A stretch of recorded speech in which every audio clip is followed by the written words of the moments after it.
So you're saying she's gone bad? I'm saying she's a mess, and that it's a lot harder to rescue someone who doesn't want to be rescued.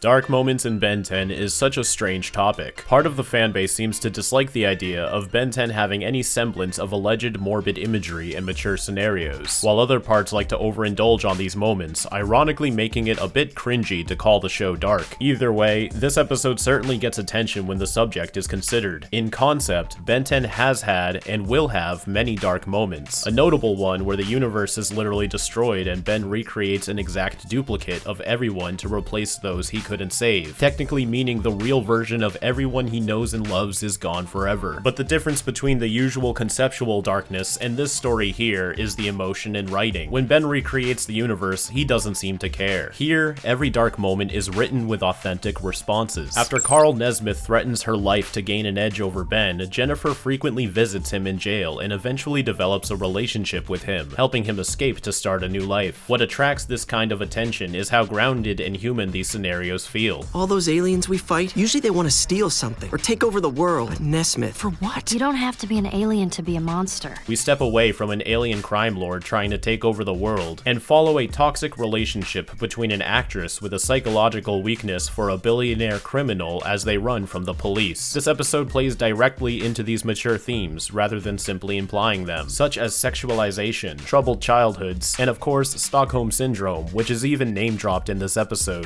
Victims start to identify with their captors, especially when they feel like their old life was empty and meaningless.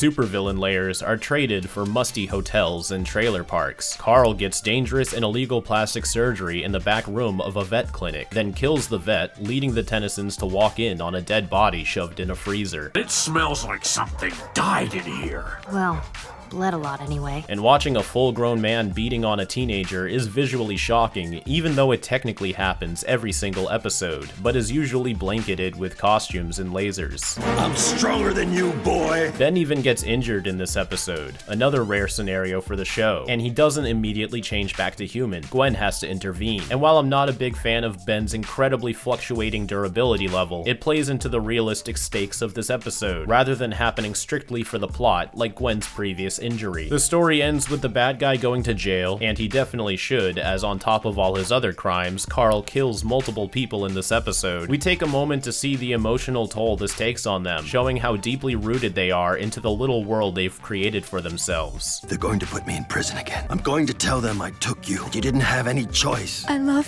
you. If you love me, promise me. Forever. I wouldn't call this love, but I would at least call it human. It's crazy that the guy who wrote this also wrote Inferno. Strangely, Kevin is completely absent from this episode, allowing the Tennysons to connect more directly. Kevin's humor is an amusing and necessary glue for the trio's dynamic, but every time he's not around, we get to see Gwen and Ben are much more straightforward. I love seeing their growth from bickering adolescents to genuine friends. They speak with a closeness that only family seems to have. Jennifer and Carl are far from relationship goals, but I think it's important to expose what a good relationship shouldn't look like. Carl's hold over Jennifer screams danger. But why can't we just go? I'm sure you know what's best. And compared to Gwevin, the staple couple of the show, their relationship is built on fear and abandonment issues. Her loyalty is influenced by her depressing lack of self-worth. Nobody cares what I think. I'm just some stupid girl who got lucky because she's pretty. Conforming to Carl's love to feel like she's worth something. He's pure evil. He's all I've got! Jennifer's mom is usually the kind of plot-driven character typical to one-episode-only stories, but I actually feel like we got to know her quite well with her small amount of screen time. She masks the hurt she feels from both her daughter and husband abandoning her by seeking small thrills where she can get them. And while Ben is usually pining for the spotlight, when the power shifts to someone else objectifying him because of his powers, it makes him uncomfortable. Now, do something strong. Go on.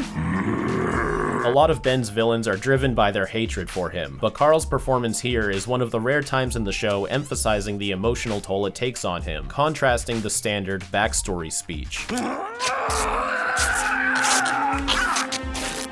Small nitpick though, Gwen needing Kevin's help to hack Jennifer's phone records does seem like a disservice to her character after she literally hacked a magic door on her own in the previous episode. This episode feels like it was boarded to be filmed like a movie. It's filled with artistic shot choices, grounded camera angles, and an emphasis on the characters above the action. There's a lot of solid locations here too. All of them are done with a fair amount of detail and care. Everything feels very bleak, but not bland, playing into the uncomfortable narrative. Aside from the ending, the story is very low on action, but this story doesn't need it to work. In fact, I think it's due to the lack of action that more thought and care is put into the details and lighting choices. We finally see Ben Prime use clockwork, although he doesn't get to do much. We also get a semi-transformation for Edel, which I guess is alright, but his fight scene at the end was a lot better than what we've been getting from him so far. The design for Carl's final armor is a pretty neat reference to the Hulkbuster armor, and this was 3 years before it was radically popularized by Age of Ultron. UA has had a track record lately of non-arc focused, but still notable episodes. After the unappealing start of Season 3, it's nice to see it turn itself around with something more to show for itself. Usually when the show steps away from its own formula too much, it creates an off-putting and somewhat downright boring episode. But this episode ties everything together with compelling characters, a lower stakes but intense storyline, and a grittier side to Ben 10 that's sparingly used, which makes it more enjoyable. What makes this episode good isn't because it has dark and mature themes. It's because it has those and does them right. It uses these themes to strengthen the story, not to rely on them for shock value, or have them there just to get the bragging rights to call itself mature. It's balanced enough to not be too off-putting, but not too subtle where you don't feel anything. It feels like a touchy subject whenever you use the word dark to describe Ben 10, as that word can be used superfluously and seen as a desire for the series to be edgy. And while different folks have different tastes, it's at least safe to say that when you watch this episode, it has a noticeably different tone and is filled with uncomfortability. You can have a new life.